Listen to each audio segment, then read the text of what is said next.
A couple of years ago, I made a video comparing the efficiency of the Slow N Sear versus the Weber baskets. A bunch of people commented that I should have tested the Bro N Sear instead. And most recently, we had Daddy Dutch Barbecue and Cuisine. He commented and asked me to do this very test. I put it off for a long time, but I decided it was time to do it. If you don't know what a Bro N Sear is, let me show you. Some people call it the Faux N Sear, but either way, it's two Weber charcoal baskets that are combined into one. They usually use screws, but I made it extra bro-y and used stainless picture hanging wire to Frankenstein them together.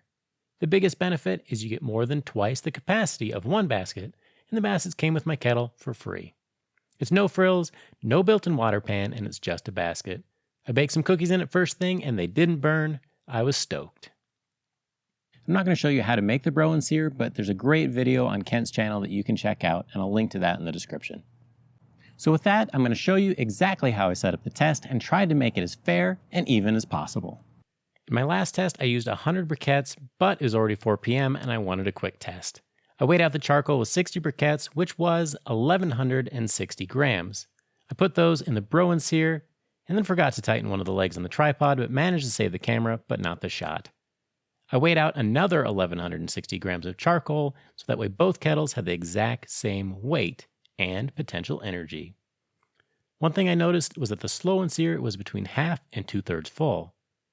The Bro N Sear is filled to the top, but you could heat it higher if you needed.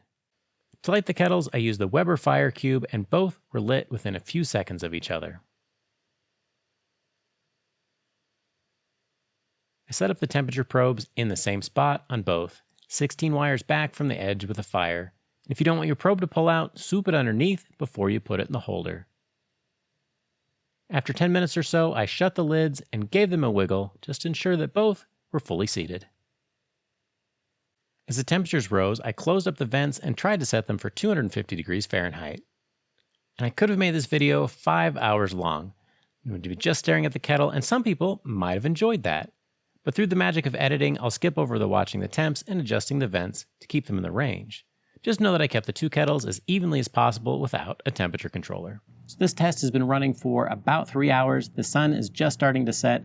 It's been 100 degrees all day long. And anybody who's cooked on a kettle and tried to get low and slow temperatures knows that it's a little bit of a struggle. And so these temperatures have creeped up just a little bit, but I've been keeping them consistent between the kettles so that way we still have a fair test. Because right now they're running at 270, even though I was hoping for 250 degrees. So it's been a couple of days since I did this test, and I wanted to give you the results. So about 9 o'clock, a full 4 hours after I started this, the Slow N Sear temperature started to dip, and I was ready to call it. But that actually had more to do with a confirmation bias than actual results. Let me explain what that is. Confirmation bias is when you get new evidence that seems to match what you already believe, you're more likely to accept it as truth. So when I saw the Slow N Sear temperatures dip, that matched all of the other tests that I had done because usually the other method beat the Slow N Sear out by a pretty small margin. That turned out not to be the case when I opened up the vents.